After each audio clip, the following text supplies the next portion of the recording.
again. It's Wednesday, June 2nd. I'm Nick Hodge with another weekly market video update. June 2nd means it's my oldest daughter's birthday. She came to us prematurely 5 years ago while we were traveling, actually, visiting with my business partner, Gerardo. And so she was born in Texas, and she's grown into a little fireball. Going to be as tall as her dad, I think. Anyway, happy birthday, Story Rose. We love you. Let's get into the market. Back in April, I sent an email to a firm I keep a little bit of money with, about 5% of my overall worth to, essentially keep me honest, and so I can see how, institutions allocate capital. And in April, I noticed that that account wasn't making new highs along with the market, whereas it had been prior to April. And the reason was at least clear to me. It was that account was NASDAQ or IT or tech weighted, and tech, while it had been outperforming for years, was no longer doing so.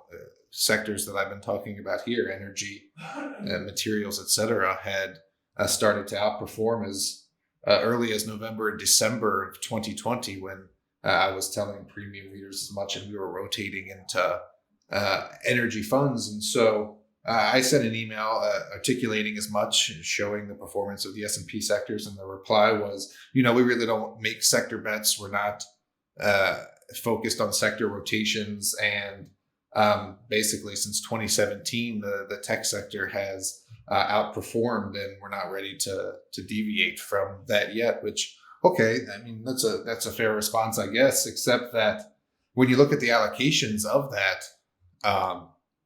portfolio, it's 22% weighted to IT and 13% weighted to healthcare. And those are like two of the worst performing sectors year to date. And so year to date is getting to be a bit of a long time now as we get into June, which is the 6th month of the year. So it's halfway over. And so if you look at a chart since the day I emailed that, the top fund is XLE, the energy sector SPDR fund, Spider Fund.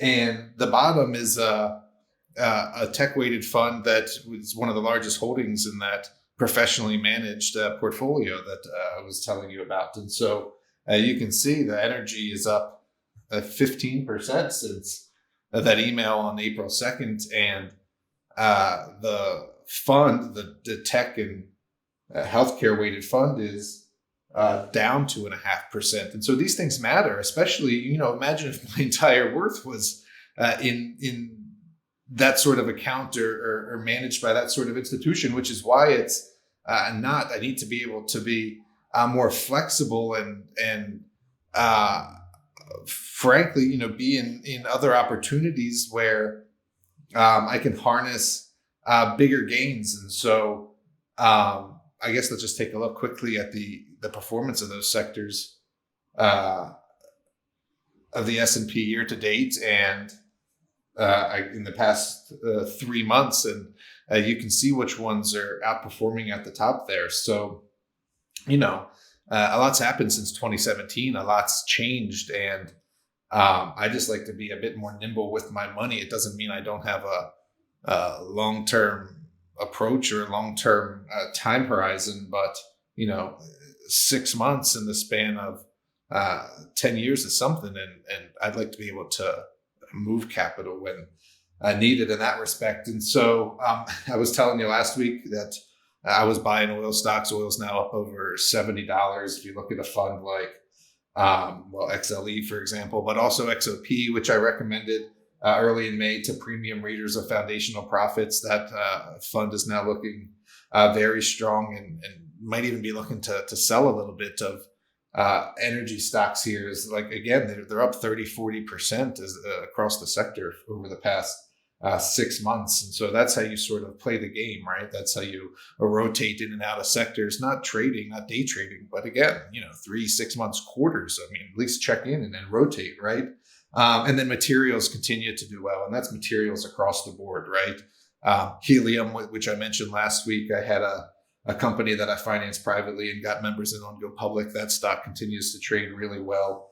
Copper deals doing well, silver deals doing well, and those underlying commodity prices continue to look bullish. Rare earths as well, and in some of those stocks in the premium letters. And then what have I done in the past week or so? Like I say, shed a little bit of oil stocks. I'm talking about in my personal account now, not recommendations that are in the letter. And I've been pecking away still at gold, because while I've been telling you that this current cycle that we're in with bullish stocks and rates rising, which has been bad for gold for, I don't know, the past 8 or 10 months, isn't going to last forever. And there's some quality opportunities that I've been pecking away at. But other than that, I'm pretty pleased with the performance of my portfolio, the sectors and stocks that I'm in, and looking ahead again to secure, I guess, my financial future for Story and my other kids and my family, because that's the reason that we do this. At least it's the reason that I do it, and why I'm glued to the screen every day, to try to maximize the performance of my capital to live a worry-free lifestyle, at least financially. And so I hope I provide some insight in that respect in these videos, and certainly give direct recommendations in the premium letters that we publish around here. And we'll continue to do that every week. I guess a good point to end there. Nick Hodge signing off for Daily Profit Cycle.